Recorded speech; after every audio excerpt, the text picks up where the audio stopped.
Welcome to Inside Economics. I'm Mark Zandi, the chief economist of Moody's Analytics, and I'm joined by my two co-hosts, Cris.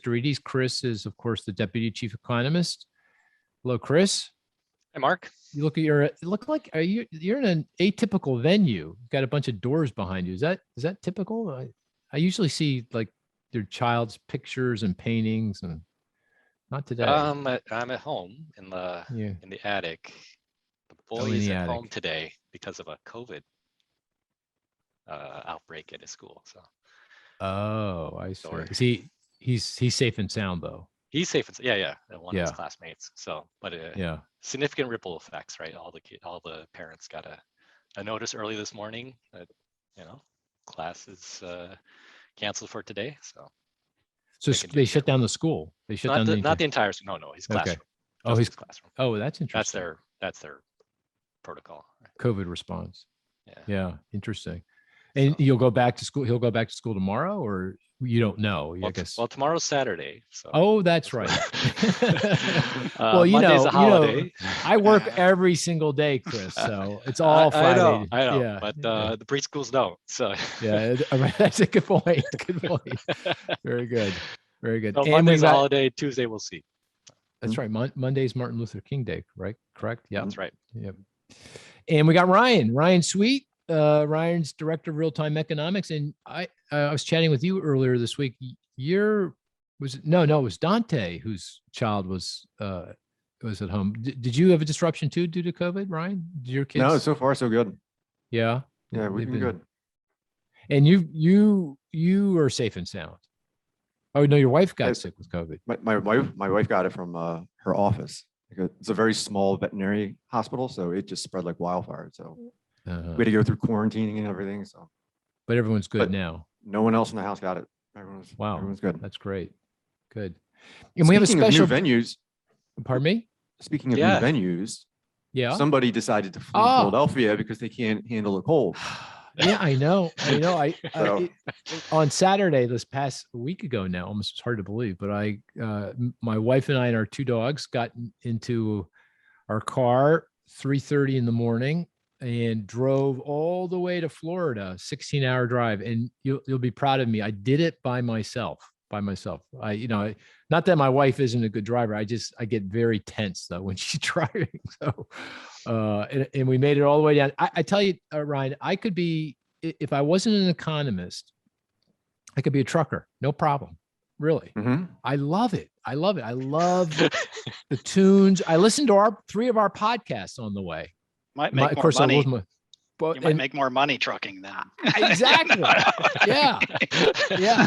And that's Michael McNamara. Mike is our guest today, and welcome, Michael. Well, thank you very much. Should I call you Mike or Michael, or doesn't matter, or you good with both? Or yeah, I'm good either way. A lot of folks just call me Mac. Mac. Mac. I love that. Yeah. We're going to call you Mac. Yeah.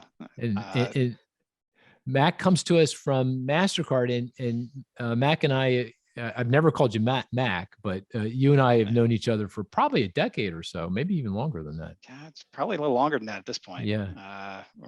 I'm going to join you in the shuffleboard courts down there pretty soon. So.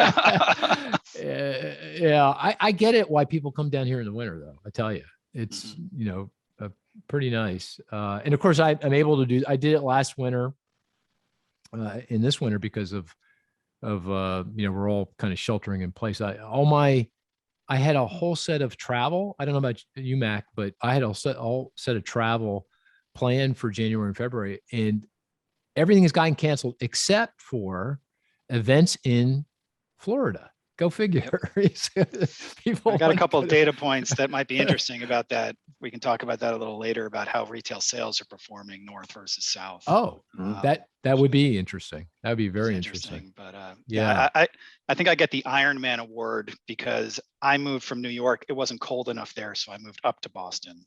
You're going the opposite direction. Yeah, where I'm going away from you right now. It's going to be -10 wind chill tomorrow, and I'm looking forward to it. My goodness. Well, it's so good to have you on, with us, and it's a perfect day for it. We got retail sales today from Census, and so that's for the month of December. So we got now a read on Christmas sales. And of course, you've been managing the spending pulse data from MasterCard for over a decade. And that provides a lot of insight, And can you just give us a sense of that data set, the spending pulse? I'd be very curious in just anything you can tell us about it. Sure. So I've actually I started it about 20 years ago. Oh, 20. Okay. This will be, this is my anniversary this year. And what we do is we take the aggregate data that runs across MasterCard. We filter out the noise in the data that's due to MasterCard activity that can skew the results. And then, so you end up with a nice sample of retail sales activity that's occurring in the United States and then in any other markets we decide to analyze. Then we pipe in third-party data on other payment forms, so other non-MasterCard transaction types of information.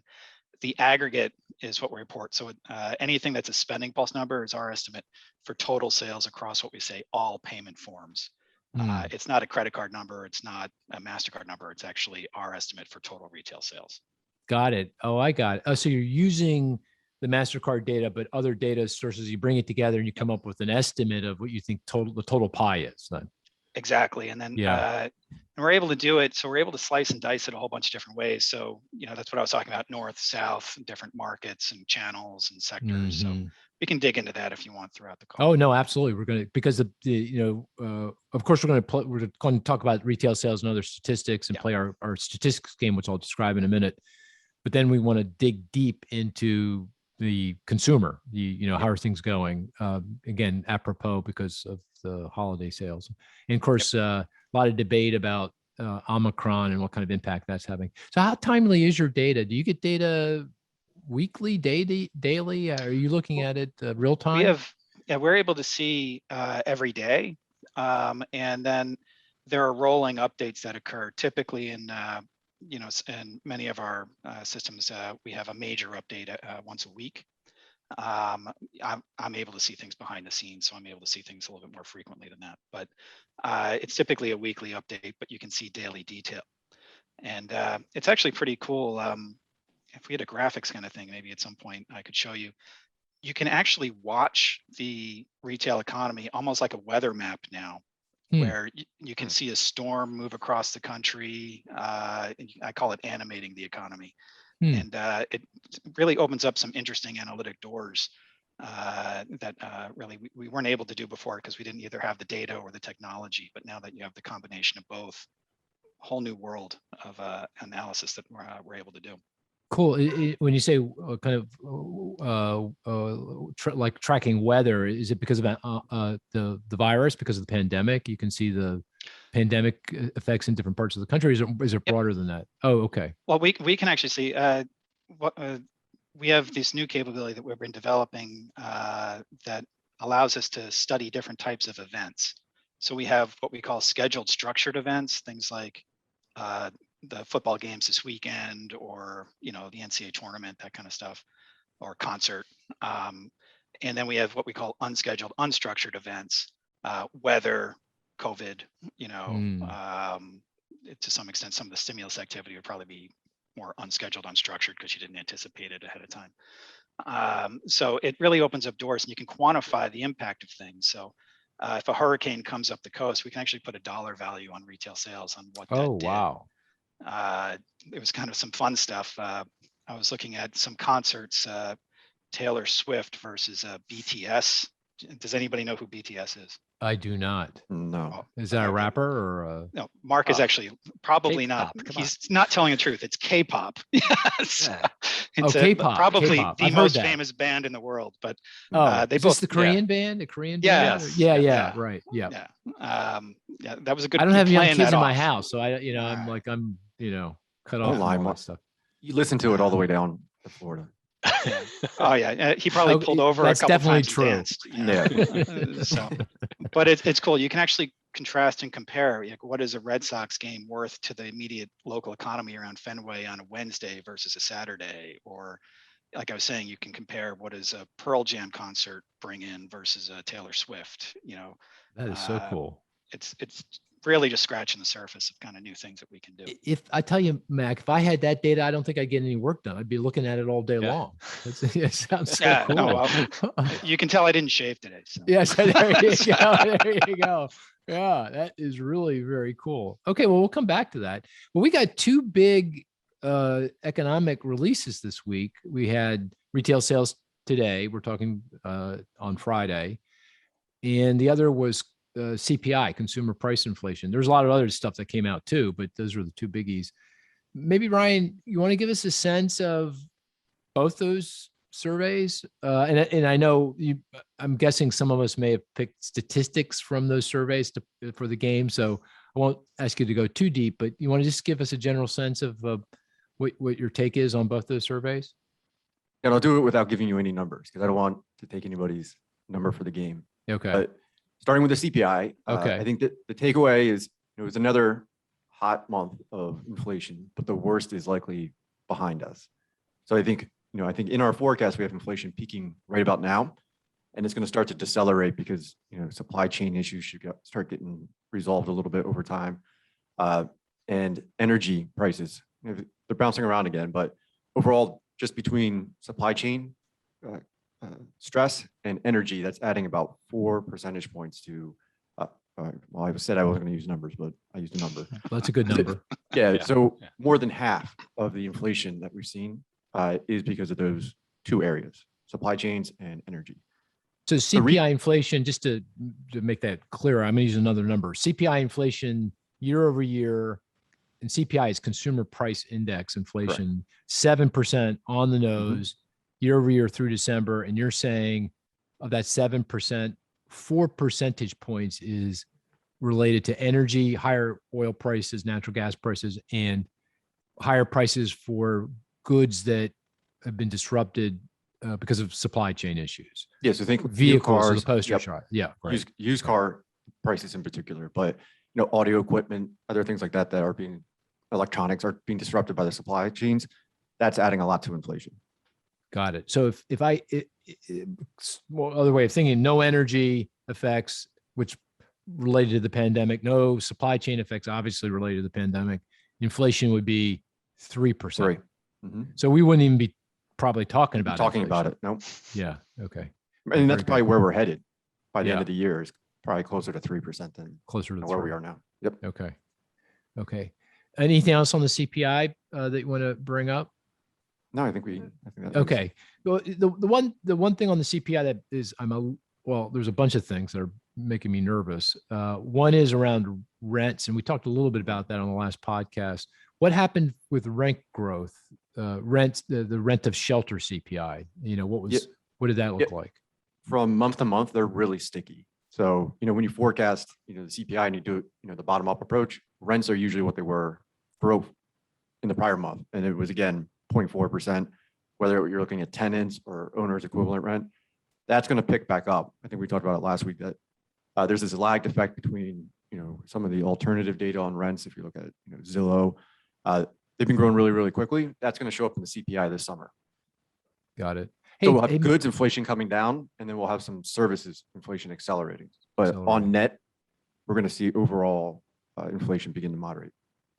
Hey, Mac, I know you look at all this data really closely too. On the CPI, is there anything that kind of stood out for you on that release? Yeah, there are a couple of things there. One is some of the food-related increases. I think there was about a 12.5% increase in meat and those types of goods and services. I had a steak last night, and I can say it was expensive. And hopefully that was no one's statistic for the game. 12.5%. No, we're good. Sorry about that. Okay, no, it's okay. That's okay. Good. Yeah. But what's going to happen to the food sector as we move through the next year or so? Because some of those inflation pressures, I'm trying to remember some of my information about meats, but I want to say if you're talking about like chicken or poultry, you're talking about 2 to 3 months to get some kind of a flock adjustment. For pork, I want to say it's 8 to 9 months. For beef, I think it's like 18 months or something like that to get the herd kind of in line with demand. So those could be sticky, and those could be with us for a while. But the other thing about that sector, just to go a little bit on a slight tangent, is that we're going to have to look at how the comps were versus SNAP and the different assistance programs as we move through 2022. In the Q2 and in Q4, there are different government assistance programs that help elevate some of the numbers in the grocery sector. And we're going to have to just pay attention to that in 2022 when you're looking at your year over years. Q2 and Q4 might have some pressure because of that. You're going to be lapping the assistance programs that started last year. Oh, that's interesting. So the SNAP is the Supplemental Nutritional Assistance Program. That's kind of the old food stamps.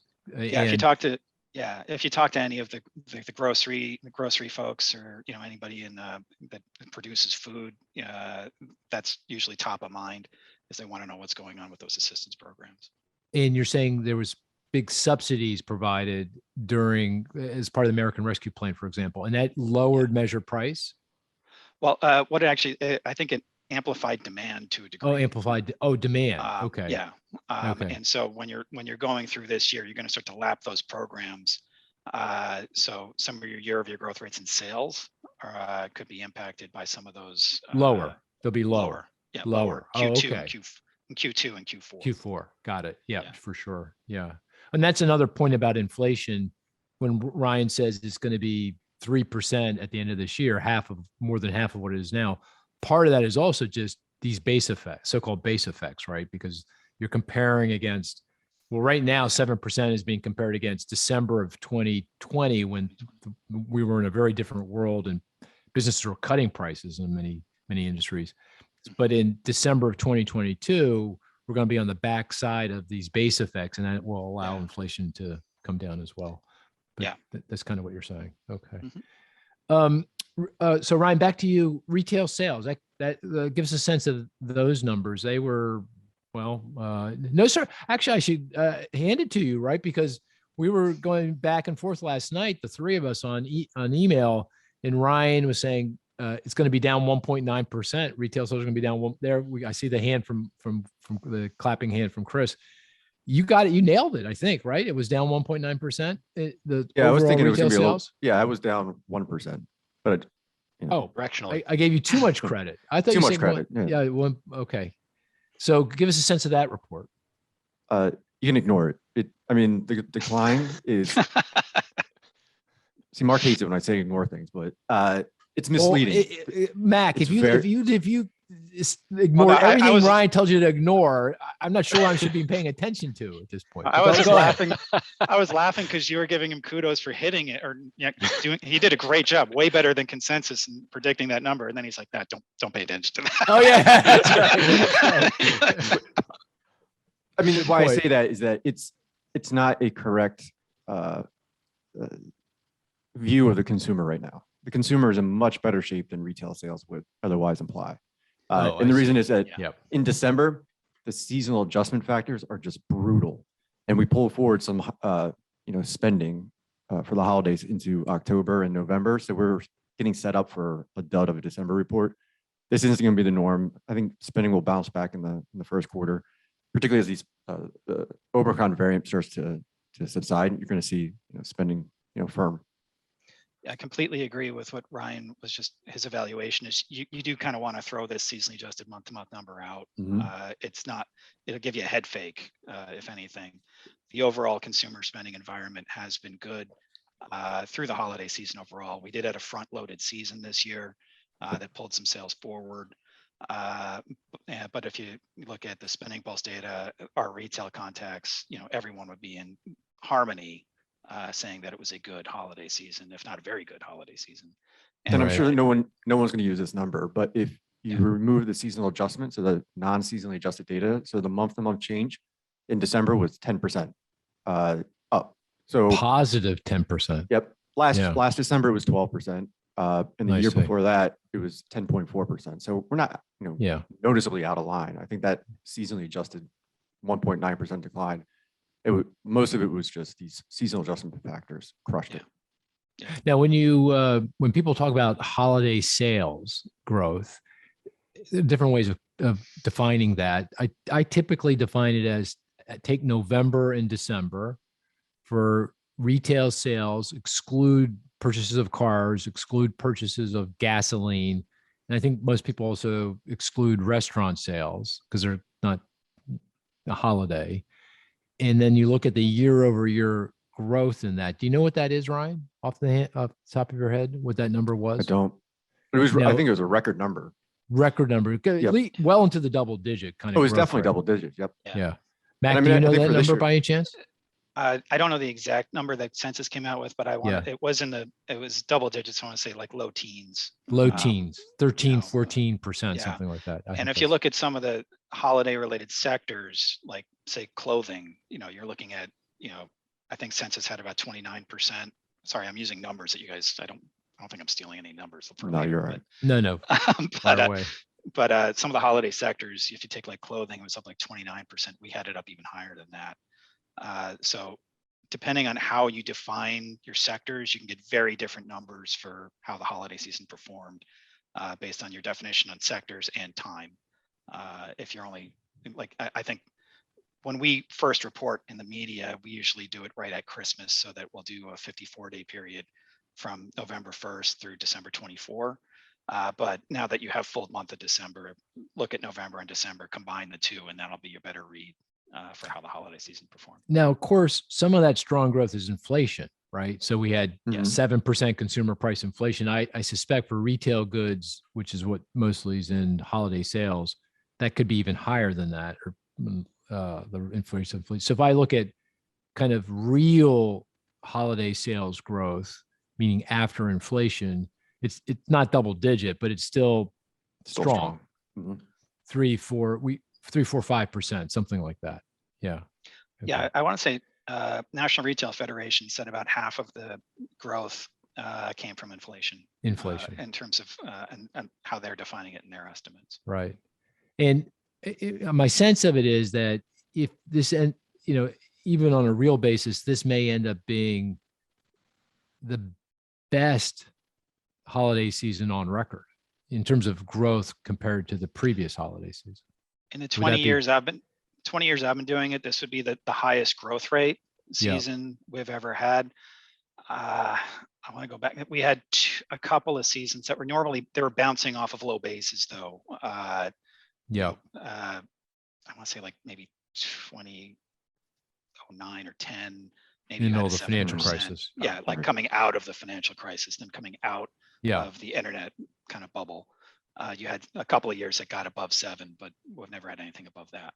And that's an important point because the base effects here are not that significant because the last Christmas sales weren't too bad. Actually, they were okay. They weren't great. They weren't fantastic, but they were kind of typical, as I recall. Low single digits. Low single digit. We had low single digits, which was shocking. If you had asked us in the spring of 2020, we were expecting Armageddon at that point, and we didn't get it. Right. So bottom line, despite the really bad number for December retail sales, consumers seem to they're in the game. They're doing their part, feeling pretty good. And going back to CPI, inflation is up, but the general consensus of the group is we're, if not at the precise peak, we're pretty darn close to it. Yeah, pretty darn close to it. Okay, very good. Okay, Cris, did you want to add anything to that discussion? Kind of was looking over at Ryan and Mac. Anything you want to add on those numbers? Not really. I think you covered it. Covered it. I agree. Okay. Take it with a big grain of salt. Right. Yeah. Okay. All right, let's play the game. And just to remind the listener, the game is we each have a statistic. The rest of us try to figure out what that statistic is. The best statistic is one that's not too easy, that it's a slam dunk for everyone, not too hard that, there's no possibility of getting it. Has to be, doesn't have to be, nothing has to be, but we prefer, or certainly Ryan does, that it was in the past week, give or take, came out in the last week. And it would be nice if it were related to the topic at hand, which is the American consumer. But, that, again, that might be too limiting. So, and we traditionally begin with Ryan. because he's really pretty good at this game. So Ryan, you want to give us your statistic? All right, I got 3 of them for you, all related to the same thing, but there's 3 numbers, so it's different ways of looking at it. And the last one I think is pretty telling. So the first one is minus 3.1%. The second one is positive 12.9%. And then the final one is plus positive 8.4%. Well, I'm guessing this goes to seasonal adjustment, unseasonally adjusted data. Well, that would have been good, but no. Oh, geez. I should have done that. Really, darn. I thought I was being pretty clever there. Wow. That is a tough one. And it's 3 different ways of looking at the same thing. Correct. 3 different ways of looking at the pricing power, the willingness or ability of business to raise prices. No. I'll give you a hint. Okay. When I bring this number up, you hate it. When Cris brings it up, you think it's the greatest number ever. Is that right? It's true. I'm unaware of that. Oh, it's industrial production. On the podcast. We can go back. Industrial production. Is something related? It's related to the consumer. That's usually the case, though. It's related to the consumer. Yeah, that is true. Wow. This is. I'm sure this is a really good one, and we're going to kick ourselves for not getting it. You should get 2 of them. The third one, that's really hard. Well, okay. Let me. This isn't exactly fair, but just to see if we can narrow this down. Related to the retail sales report. Correct. Okay. And there's 3 different. You're picking off 3 different sales for 3 different types of products. That's really the only number I look at in retail sales. Say that again. It's the key number in the retail sales number in that report. Oh, it's a control retail sales. Mm-hmm. So that's total retail sales, excluding autos, gasoline, building materials, and restaurants. And that's what feeds into the BEA, the Bureau of Economic Analysis estimate of real consumption. I got it. So it was down 3.1% in December. Right. But again, that's seasonal adjustment factor. It's up 12.9% year over year. And then it is 8.4% higher than its pre-pandemic trend. So if you just extend, what the trend spending was before the pandemic, I mean, this is, light years ahead of where we were. Yeah, that's a good one. What would I say that I didn't like, and I didn't like if you said it and Cris, I'd like it if Cris said it. I know you don't like control retail sales. Oh, I don't like control retail sales. We'll have to go back, Cris. Remember that discussion? What's he talking about? I don't remember this one. I remember industrial production. Yeah, I remember industrial production. Control retail sales. Just for the listener, that is what goes. Did you say this, or am I just repeating it? It's what goes. It goes into consumer spending that drives GDP. So because the building materials, which is excluded, goes into residential investment, another component. So it doesn't affect consumer spending, which goes into GDP. By the way, Ryan, with this, I don't know if you run it, but with this release, the retail sales release, what is our tracking estimate for GDP growth in the 4th quarter of this year? Of 2021. Do you know? I haven't run it yet because right after retail, we got industrial production. And then at 10, we got business inventory. So I was just going to run it all at once. Okay. When we were like between 6 and 7% annualized growth in Q4, really strong. Yeah. Right? My gut is that it's going to come down a little bit. Come down because of the retail sales, industrial production, and the inventory data. Yeah. Yep. Okay. Which would be closer to our actual forecast for the quarter, which was something like 6.4 or something like that. Okay. Yeah, I think probably down there. Okay, very good. Those I have to say those were good. We were bad. We just weren't really good at. We should. No, that was tough. Those are tough numbers. Oh yeah, we should have done better than that. Hey Mac, you want to go next? Are you up for this? Yeah, sure. Yeah, I'll give it a shot. Away. All right, I'll just have one number. I might have to give you some hints because it's kind of could be anything. In the weeds kind of number? It's not too much in the weeds, but it's the number is 6%. 6%. And is it an inflation number? Yes. Okay.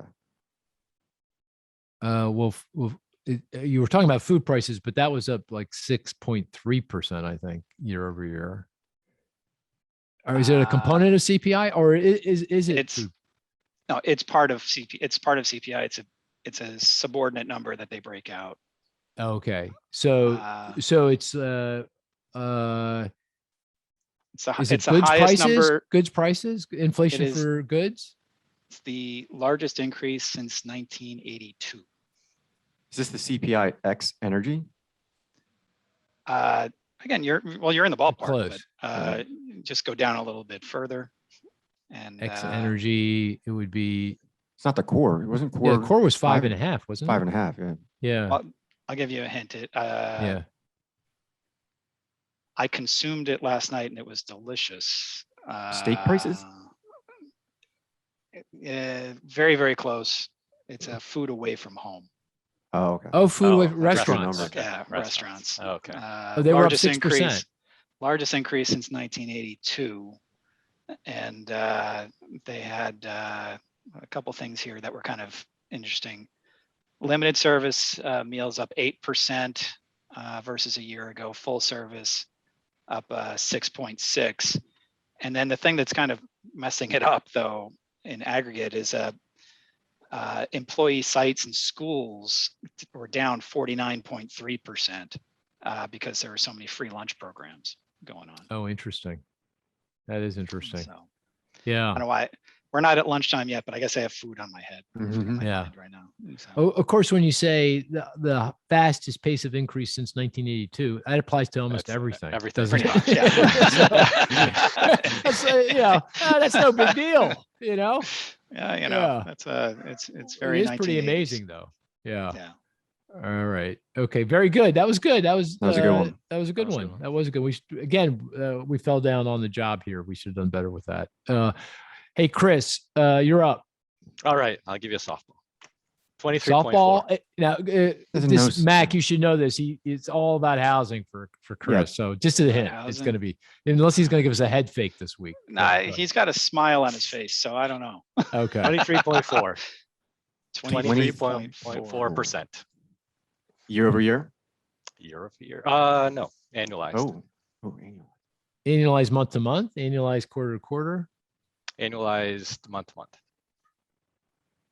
In October to November. October. October to November. That's an interesting hint. That was. Are you going consumer credit? To November. Yes, I am. Are you going revolving consumer credit? Yeah, it's revolving. That's what it is. There you go. But he violated a rule that came out. Which one? Well, a week ago. Friday, a week ago. Friday, 3 p.m.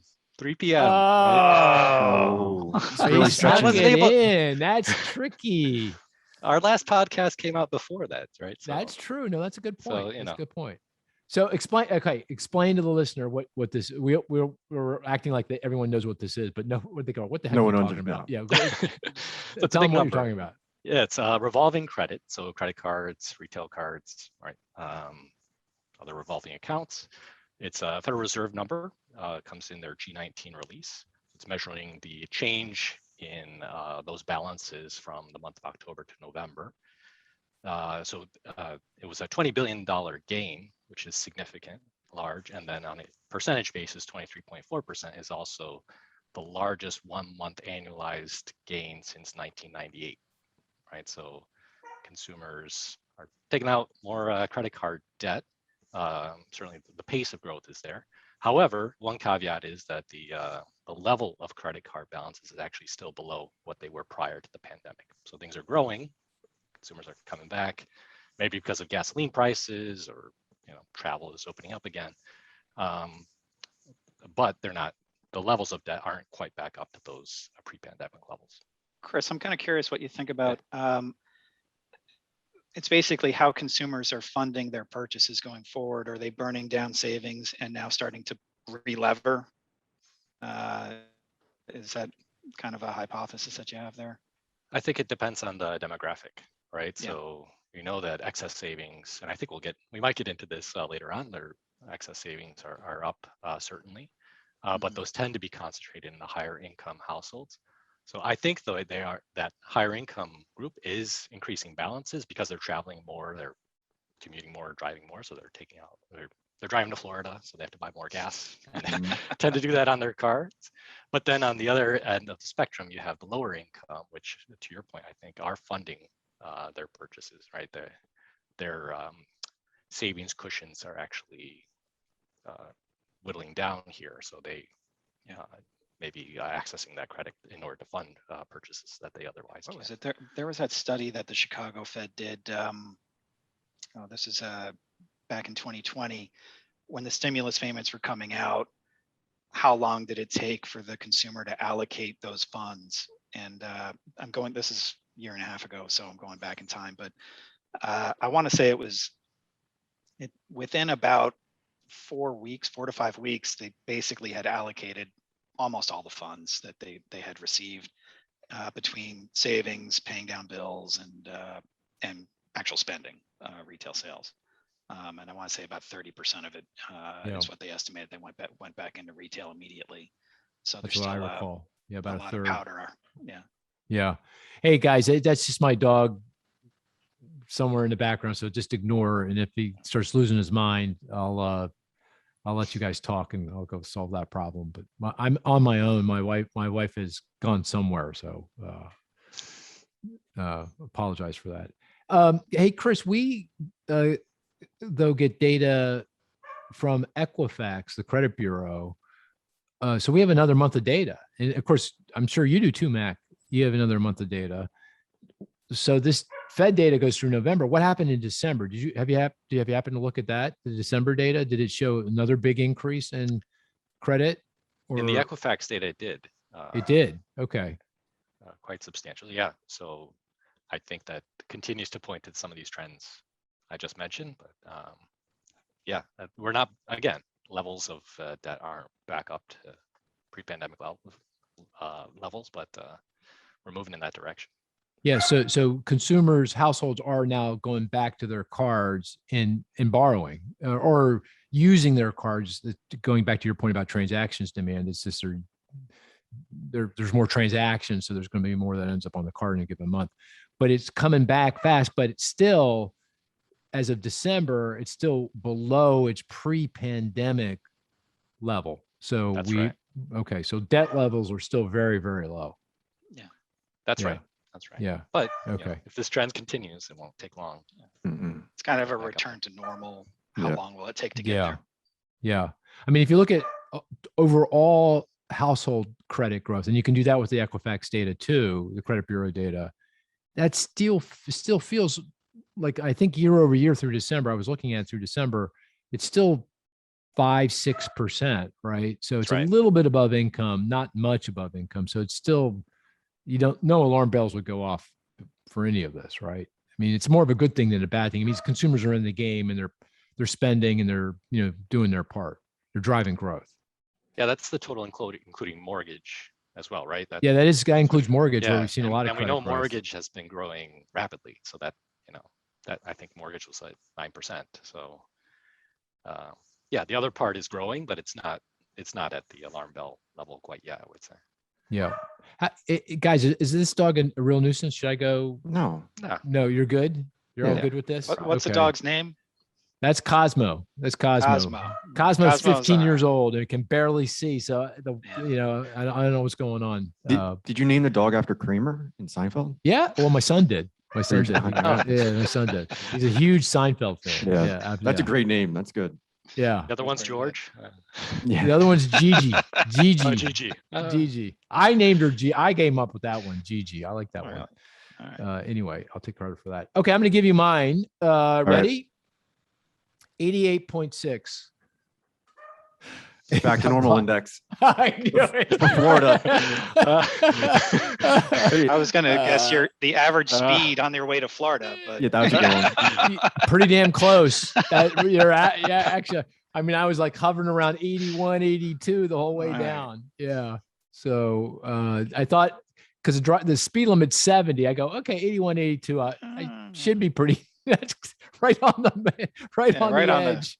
It's not worth it to pull you over. Not worth it to pull me over. Right. 88.6. Hey, this is a telling statistic. Yeah, well, by the way, back to normal index. We're all laughing because that's my go-to index. If I don't know what to pick, I pick the back to normal index. And that we construct it. It's based on government data and third-party data. Google Mobility, TSA. A number of people go through TSA checkpoints, Open Table, just a whole range of data and statistics. We do it at the state level, and we do it daily. So, and it's back to normal because it's equal to 100 on February 29th, February 29th, 2020. I had a brain freeze there. February 29th, 2020, right before the pandemic, is 100. That's, normal. You know what it fell to today, on Friday today? 88.6. We're going backwards. We had almost we were like at 96%, 97. We're now back to 88.6. Now, some of it, again, seasonal adjustment issues, so forth and so on. But, I think that kind of gives you a sense that we're backtracking here a bit. And, it's the biggest, no surprise, the biggest declines are in states that have been nailed by Omicron. So New York, Pennsylvania, Illinois, they're down. It's down across the board. Every state's down, but it's really down in those states. So, I think the broader point here, which we have not talked about yet, is Omicron does feel like it's doing damage, to the economy. You can kind of feel it. Can you see, Mac, in your data? Because I saw that JP Morgan also puts out their credit card data on a weekly basis. And you could see holiday sales through the first week of December were pretty good. And then they seem to really come off towards the end of the year, particularly for travel related spending, restaurants, things you would expect to be affected by the pandemic. Are you observing that in your data as well? Yeah, there are a couple of things that when the Omicron spike start to pick up in the second half of December, there were some erosion of some of the growth rates. That was probably also amplified a little bit. It didn't damage the holiday season as much as it could have because retail strategies pulled sales forward and extended the season basically into November. So holiday season was actually pretty good, but we did see some weakness as you got closer to Christmas itself. And then as you're moving through and into January, one other data source that I like to look at besides just the retail spending growth rates are I like to look at commuting traffic coming into New York as an example. There's a good MTA there actually does a pretty good job of tracking that. And you're looking at train ridership. It was back up to around 50% of pre-pandemic levels in the fall. In early January, it slipped back down to about 35% of pre-pandemic levels. Even the bridges and tunnels, which were basically flat with pre-pandemic, are now down about 10%. Again, so the spike I think has pulled things down to a degree. Nothing like what we saw in spring of 2020, but it has kind of put a governor on the engine a little bit. I think on some of the stats that we follow. Yeah, we could also see that in the unemployment insurance claims, right? Initial claims for unemployment insurance came out on Thursday. They rose from below 200,000 per month, which is really, really low, to 230,000, which is still also low, but that's a big change, and that was unexpected. And again, if you look at the increase in claims across states, it was in states that have been hit hardest by Omicron, around New York, Pennsylvania, that kind of thing. Yeah, from a geographic perspective, really throughout the pandemic, we've seen better numbers in the southern regions. Basically, if you're south and warm, that tended to be good. If you're big and cold, that tended to be bad. And that's pretty much held where, here, let me just pull up a quick thing. If you're looking at like some of the top performing cities, Tampa, Orlando, these are the top 25 markets of the country. So just isolate. How do you measure this, Mac? What are you measuring exactly? Top 25 is by size of spend. And then I'm ranking them based on year-over-year growth. Oh, got it. Okay. So the rankings here in terms of the cities that are showing the hottest year-over-year growth, Tampa, Orlando, Charlotte, Houston, Miami are ranks 1, 2, 5. If you're looking at the lower end, you're seeing Boston, LA, Washington, New York, and San Francisco. And that's year over year through the month of December, or that's for Q4. Oh, for Q4. Yeah, fourth quarter of last year. Yeah, fourth quarter of 2021. So, but that story has been pretty consistent, where we've seen the larger cities, especially in the north, struggle more. And I think it plays somewhat into those commuting numbers we're just talking about, how those ecosystems in those cities, those kind of economic ecosystems, rely on, that consumer movement coming in and out. And when you tap that down, some of those big markets are feeling it a lot more. The secondary markets and the markets that don't rely as much maybe on commuting traffic seem to be holding up a lot better. In our forecast for the first quarter of 2022, we marked that down. So before Omicron hit, so if you go back to early December when we were forecasting, we expected growth in the first quarter of 2022, GDP growth, to be just north of 5% annualized. So really another really strong quarter. We've marked that down to 2% growth. And, the case study here is Delta, the Delta variant.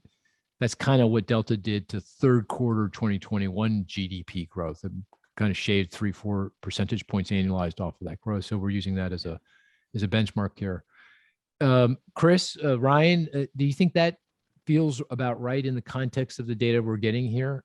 Or do you think it's going to be stronger, weaker than that? Does that make sense to you? Are we on track? I think so. Yeah. Okay. Again, it's tough to look at this recent data and make much of it, but yeah, I think Omicron certainly will have an effect. Wildcard for me, one wildcard might be utilities and utility spending with the energy prices and whatnot, but we'll have to see what next couple of weeks hold. Yeah. The trajectory for spending isn't great. Right. So That's what I'm worried about. Yeah. I'm wondering if it's going to, I guess we're really counting on the infections to really come off here. So January's going to be a washout. It's going to be bad. We could get employment declines, but that, the infections come off quickly. And so by February, we're more than stabilizing. By March, we're back up and running again, full tilt. That would be pretty similar to the spike that in South Africa, about 2.5 months. Right. Was the burn through rate. In the UK, very similar pattern in the UK. Yeah. So, yeah, the Europe seems to be, the infections there seem to have, it looks like they've rolled over. South Africa, they definitely rolled over. They're way down. Yeah. But in the UK and Europe, it feels like we're now past peak, and it feels like US has been behind, particularly the UK, by 3, 4, 5 weeks in terms of infections. And so if that's the case, then I think we're moving in the right direction. Good. A couple other things on the consumer spending front, just to keep in the back of mind for when you're walking through. Just when you're thinking of January, obviously we just talked about the COVID variant, Omicron impacting things, but you're also lapping the $600 stimulus payments from last year that impacted January. In February, you're going to be lapping the Texas freeze that should lift things a little bit in terms of a comp. And then in March, you got two things coming up. The $1,400 payments. Then you're also going to have late Easter. Easter was on the 4th last year. It's on the 17th this year. And that shopping period is about 10 days before the holiday. So some of those Easter sales are going to jump quarters and go from Q1 to Q2. So what's the net of all that? I mean, there's a lot of cross currents there. That's the thing. It's a lot of noise. Okay. I would actually, in the net, I would actually say what you guys are doing in terms of tempering enthusiasm a little bit on Q1 numbers is probably correct. On the right track. Okay, great. Good. Okay, so anything else on the statistics? I know we want to quickly move to and we've already done a fair share of this already. Talk about the American consumer. I'll give you one good employment number. Okay. January's bad, but UI benefits, unemployment insurance benefits ticked up, but the insured unemployment rate, which is the number of people that receive unemployment compensation as a percent of the labor force, hit 1.1% last week, a record low. Wow. And that tracks the unemployment rate over time. Yeah. Not necessarily exactly month to month, but it points towards an unemployment rate in the low 3s. I guess we're getting to a place where good now becomes less good, maybe even bad. I mean, it's remember this dynamic? Yeah, good data is bad because everyone's going to expect the Fed to, slam on the brake. We're at 3.9% unemployment, which is pretty low, but maybe not full employment, but it's going lower here pretty quickly. So, which is a good thing. We want to get back to full employment, so we shouldn't discount that. But we are getting there pretty fast, faster than feels like. What I've been counting on. I've been thinking full employment by the end of this year, but you're saying maybe a little faster than that. Maybe the summer. Yeah. Wow. Okay. All right. Okay. All right. Let's talk about the consumer. There's a lot of different things we can talk about. I mean, and the bottom line here, correct me if I'm wrong, Mac, is that the American consumer is strong, in good shape. Okay. So let's just break that down a little bit. I mean, let's talk a little bit about, if you don't mind, so-called excess savings. So this is the idea that people have saved a lot during the pandemic, much more than they would have been if there had not been a pandemic. Saving rates have been very high. For some households, particularly lower middle income households, that's been related to a lot more government support. We talked about the stimulus checks, unemployment insurance, food assistance, that kind of thing. And then for higher income households, that is largely related to, I can't travel, I can't go to restaurants, I can't go to ball games, I can't do stuff, therefore I'm going to save. I might buy more things, and that's what we've been doing. We've been buying a lot of stuff, but we haven't been able to spend as much, and so saving rates are up. So one of the key, it's a lot. So if you do the arithmetic, by our calculation, through the month of November, the last data point, there was $2.6 trillion in so-called excess saving, and that's 12-13% of GDP. That's a lot and that's sitting in people's checking accounts, deposit accounts. Some of it's ended up in the stock market, in the crypto market, and, driven housing purchases, that kind of thing. But a lot of it's still sitting in checking accounts. How do you think about, that kind of that consumer firepower sitting out there? If that was all spent, then we'd blow way past full employment. The Fed's got a real problem. So how do you think about that? I mean, how much of that's going to be spent? How much of it's, what you're thinking about, exactly how that plays out? Well, I think it's kind of building on what Cris was talking about a little bit earlier, where I think you are going to get some differences depending on your demographic group in terms of income segments, where there's a journey that I think we go down where we burn down the savings rate back to a more normal level. I think, was it 6.9? Was the last print, I thought. And what was it like? Well, March was crazy. It was like 20 or something, in March. But I think we're on the journey, and we're going to continue that journey as we go forward, where the way the consumers fund their activity will continue to burn down savings and then continue to re-lever and start to fund things through different credit vehicles again. And that's going to take a while. I think to get from here to there, I think I think it's more than 2022. I think you're getting into 2023, maybe even beyond that, to actually get to a more normal level of the savings versus spending. Also, for older demographics, also there could be some positive benefits there, because they probably undersaved for retirement, and now they were able to catch up a bit. So I think that's probably a good thing there in the long run. So there's some good healthy things, I think, in the long run regarding how the consumer is today. But in terms of firepower, dry powder, whatever you want to call it, there's plenty to fund consumer demand as we go through 2022. I think from what we've been told by retailers, consumers have been willing and able to absorb inflation for now. And that seems like, I wouldn't say that's different today than it was when I first started hearing it in the summer. And eventually, I think, if inflation remains elevated, it will start to erode purchasing power, again, probably showing up first at the lower income groups and then moving its way up. But again, that's going to take a while. I think you're basically looking at a strong consumer story for at least the rest of this year, probably into next. So you it sounds like you view the excess saving as a real, it's pretty significant plus for the consumer, obviously. I mean, one clear way is it's helped people's retirement nest eggs. So a lot of boomers in their 50s, well, now they're in their 60s and 70s, they didn't save enough but now they have. This really helps. I don't know if they have, but it helped. It definitely helps. It definitely helps. Yeah. And of course, stock prices are pretty close to record highs. Housing values are at record highs. Yeah. People who invested in crypto like Cris, are doing quite well. But that's a positive. That door. Yeah. They're like all servers behind that door. You can the crypto is sitting back behind that door, he's sitting in front of. And then it's also cushioned the blow here, the financial blow from the higher inflation. So higher inflation hasn't done as much damage to consumer spending as it might have in another world, another time, because you just got a cash cushion sitting out there that you can use. Yeah, another thing that I'm going to start looking at a little bit differently is some of the sentiment and confidence figures. I think we have sentiment came out this morning. I think a little bit soft. It was right before. Ryan? I know University of Michigan consumer sentiment came out? I haven't had a chance to look. Did you look at that? Soft today. I'm looking at it right now. Yeah, I think it was soft.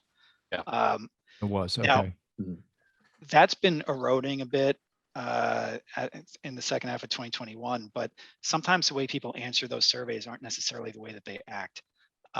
It tends to be sensitive to gasoline, it tends to be prices, and there are different variables. Afghanistan, I think, last year, stuff like that might have impacted those surveys. So there was a bit of a divergence, I think, between consumers kept spending like they were confident, but they were answering those surveys like their confidence was eroding. As you get into this year, I'm going to pay more attention though, because I think there's going to be those are going to come back together again at some point here, where as people can't afford to absorb the inflation the way that they have over the past couple of months, I think that erosion in confidence could end up showing up in behavior. And like right now, we're talking about how strong the job market is. It's almost, there's nowhere to go but down. We're almost there. Mm-hmm. When you start seeing chinks in that, in any kind of a job, sentiment number, I'm going to be looking closely for anything along those lines too, because I think that could really trigger some behavior changes. Yeah. So what you're saying is, so far, the higher inflation is not dinged spending, but over time here, very possibly could. And one way of gauging that is to watch those sentiment measures. If they continue to weaken, that would be an indication that the higher inflation is starting to do some damage to spending. Yeah, I think so. Yeah. And that's just, it's something that, again, a little bit of a change. Sometimes some years I like certain metrics over others, and that's a metric that I'm going to start to watch more closely. I didn't really think it was that big a deal. That big of a deal last year, but I think it's going to become a bigger deal as we move forward. I'm going to start watching one of those more. All right. So when I think of the consumer, I go labor market, job market. Do I have a job? What's my pay increase? Yep. Check. All looks good. I then go to the balance sheet and I say, okay, how much what do I own? I think stocks, I think housing, I think now, crypto is playing a role. Yeah. We joke about that, but it's not, it's showing up on the radar screen now. It's on the balance sheet, 3 trillion in outstanding. Check. I mean, asset prices stock prices have gone a little fragile here, but they're still pretty close to record highs. And then I go to the debt side of the balance sheet, leverage, and we talked about that. And while credit growth is accelerating, leverage is low, debt service, proportion of income going to servicing debt is pretty close to record lows, off bottom, but, for technical reasons, but very low. And we talked about excess saving. It's kind of, building assets and deposits and cash. Is there anything out there that makes you worried or nervous? I mean, we talked about inflation. So far, not a big deal. Maybe it becomes a deal if inflation doesn't moderate. But anything else that, is on the there are a couple screen? of things in terms of the consumer. I'm going to borrow a phrase back from the internet bubble days, back in the late 90s. I don't think it was you, if somebody else on CNBC had said this, that the beer I'll take doesn't get credit much. for it. I always do all take right. credit. Yeah, these guys But, know. So it's definitely mine. Yeah. When go things ahead. you just did all that checklist and you're like, okay, the beer doesn't get much colder than this. It's yes, it's a good one in terms of where the consumer is right now. It's in a fortified position. They're in a good spot. That said, there are areas that I am concerned about, but it has to do with how COVID, I'm not going to say Omicron, I'm just going to say COVID more in general, has changed the economy. And we kind of talked about that, touched on it a minute ago, is that there's pretty dramatic change that could have ripple effects into society in a couple of different ways. One is the tax revenues for some of these big cities and for some of these big states. They rely a lot on whether it's retail sales, food services, hotels, commercial real estate, a whole bunch of different tax sources. I'm kind of wondering where those are going to go, because I don't know if they're going to come back the way that they were pre-pandemic. So some of the economies and some of the budgets and what they're based on, some of the business models and what they were based on pre-pandemic, I do think there's quite a bit of change that's going to happen there. And you can view that as risk. Sometimes it's opportunity. Sometimes you can view it as a risk, but it is change. And that's one of the things that I'm concerned about there. What are the echoes that kind of all this change does? When you're talking about, as I mentioned, city or state budgets, when you're talking about commercial real estate, these leases go for 10 or 20 years, but every year you're going to probably have, people wanting and needing a little bit less. So you're focused on the fact that that the people have left big cities, big urban centers, particularly in the Northeast and on the West Coast, Chicago, and there will be some of that coming back as we get on the other side of the pandemic and offices reopen. But there's no going back. We're going to still see people on net continue to leave these big areas in a significant way. And I'm just kind of paraphrasing and asking if I got it right. And you're saying that, that has all kinds of, as you said, ripple effects and implications on the state, New York City's budget, on office towers in San Francisco, on the retailing that services all the office workers in Chicago. What happens as a result of it? That's what you're saying here. Yeah. So it's like when you're asking me, what am I concerned about? Yeah. It's like you go down the consumer checklist and you're like, okay, this is no problem. Yeah, this is pretty good over here. Yeah. So if I'm thinking about things that I'm more concerned broadly about, I'm thinking a little bit more broadly, and I'm thinking about those sources of change, in terms of, and the economic ripple effects that they might have, would be the areas that I'm probably more concerned about today than I am about the U.S. consumer. Got it. Now, of course, those folks are going somewhere, right? As you pointed out in your data, your spending pulse data. Oh yeah, there's opportunity. Tampa, Atlanta, Charlotte. You didn't mention Texas, but I assume Texas. Houston, I think Houston's 6. Yeah, is number 6. Okay, there you go. So, and from a broad U.S. macroeconomic perspective, maybe there's a lot of cross currents. So,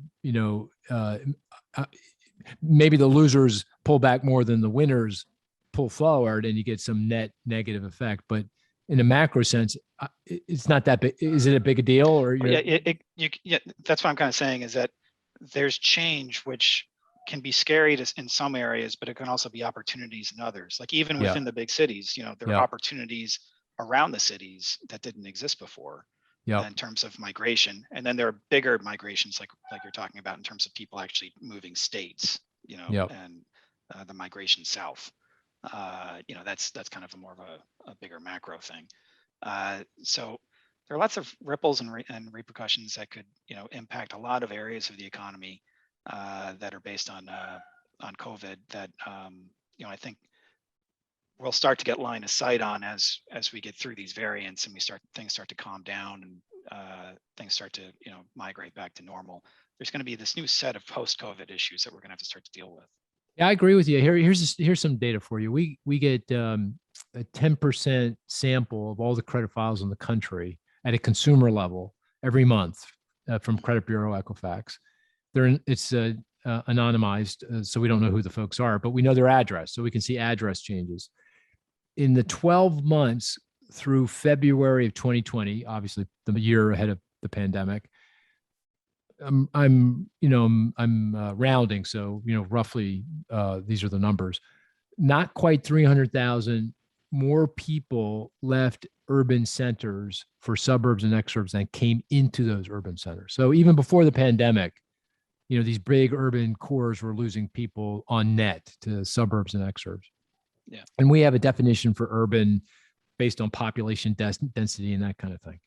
And as of June of last year, and this is the peak, close to 600, actually a little over 600,000 net left urban cores for suburbs. So it was a doubling, more than a doubling.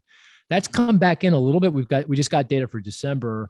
We're now down to 560,000. So it's, people are starting to come back, but they're not, we're way, it's way different than it was pre-pandemic. And I expect that to come in further as offices, ultimately reopen. I don't know about MasterCard, but Moody's still is virtual. People haven't gone back into the office.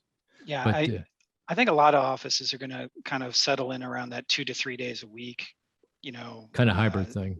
Hybrid kind of thing. But even if you get that, you're still talking about 40% fewer trips. What does that do to MTA budgets? What does that do to, the business models that for the restaurants and for the small businesses that were really relied on that mobility and that traffic coming in and out? Yeah. I think there've been some band-aids that have or bridges that have kind of helped some folks, but in the long run, you're going to have to figure out a new business model based on potentially 30-40% less traffic. Right. Cris, Ryan, anything you want to weigh in on with regard to this? I mean, this sort of fits with my kind of thinking around this as well, and the work we've done. But any views on this particular issue? I generally agree, right? Consumers are in good shape today, and COVID is certainly going to change some of the trends and outlook.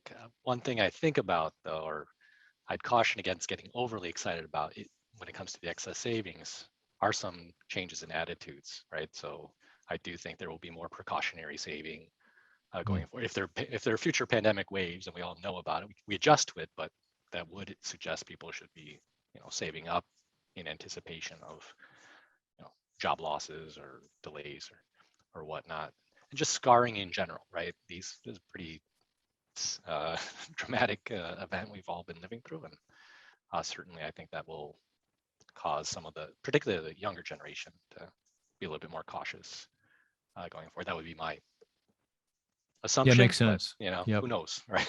Yeah, American consumers seem pretty resilient, but so I would, again, 2.6 trillion sounds like a big number, but I don't expect all of that to, come flying back anytime soon. I think that the savings rate is going to actually remain high for a while. Yep. Right. Ryan, anything you want to add? No, I agree with everything. Oh, that's a first. Okay. All right. Very good. So basking in the glow of his getting it more right today. More right. Moving on to the yield curve. Yeah, exactly. Oh, well, I think we've come to the kind of a good ending point for the podcast. Is there anything that I guess maybe the last open question I should have asked on the spending pulse data. Is there anything else in the data that you're observing that you find you just want to call out and say, hey, this is interesting? I was going to end on a nice note. Okay, good. I'm all for that. Positive Absolutely. note. So if you look at last year, jewelry sales were up about 63.8% year over year. And our economics crew here did some work. They estimated that about 1 million weddings were postponed or delayed due to COVID. So there's this huge backlog of weddings that is blowing up the jewelry numbers and event apparel and all this kind of stuff that we're just seeing absolutely explode. So expect weddings in 2022 and lots of babies in 2022, 2023, 2024. Well, bring that on. We need it, right? Because birth rates have been low, death rates have been high, immigration's been. We need folks. So that's good. I really like that. That's so 1 million weddings. I think pent up weddings. I might be getting this wrong. I think did they say that there are 3 million weddings a year or something like that, and about 1 million of them were delayed? I could be getting that wrong, but it was something in that ballpark. Well, that's a wonderful statistic. That's a great one to end on, a very positive note. I want to thank you, Mac, for joining us today. Really a pleasure. And to the listener, Ryan, I know you've been waiting for this, at Mark Zandi. There we go. Zandi. There's my Twitter handle. Hey, Mac, are you on Twitter? I am not, but I'm getting heat from some of your guys saying I should be. So I got to get on. There you go. And Ryan keeps threatening he's going to tell us what his handle is. But Ryan, is this the week? I forgot what it was. Oh, wait. I got it. No, I got it. Okay. @realtime_econ. That's your Twitter handle. That's pretty good. Say that again. @realtime_econ. Econ. I love that. Mm-hmm. Yeah, very good. Okay. And I know, Cris, you have a handle too, right? I do, but I never check it. So. You never check it. Okay. All right. Well, very good. Thanks so much. And till next week. Talk to you soon. Take care now. Bye-bye.